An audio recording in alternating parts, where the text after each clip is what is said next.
Entry ஆயிடுச்சு. 8:30க்கு கிளம்புன நம்ம train கரெக்ட்டா 1/4 மணி நேரம் கேப்புக்கு அப்புறம் 8:45க்கு சரியான நேரத்தில, ஆன் டயத்தில தேனிக்குள்ள என்ட்ரி ஆயிருச்சு. தேனியிலயும் நிறையப்படியான மக்கள் வெயிட் பண்றத நம்மால பார்க்க முடியுது.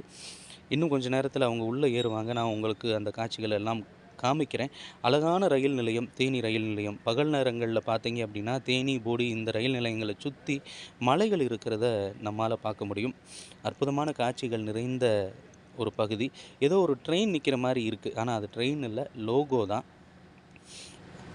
லோகோவுக்கும் பின்னாடியும் இருக்கு. அது என்ன ட்ரெயின்? எந்த நேரத்தில எந்த ட்ரெயினுமே இல்லையே! பார்த்தீங்களா? எவ்வளவு கூட்டம் அப்படிங்கிறது. எல்லாருமே தங்களுடைய உறவுகளுக்கு போயிட்டு வரேன்னு சொல்றதுக்காக கால் பண்ற குரூப்பா தான் இருக்கு. எல்லார் காதுலயும் ஃபோன் அப்படிங்கிறது இருக்கு. தேனி ரயில் நிலையத்தில இருந்து கரெக்ட்டா ஒரு 2 நிமிஷம் கேப்பு. போடியில இருந்து கிளம்பக்கூடிய ட்ரெயினு தேனியில 2 நிமிஷம் நிக்கும். இந்த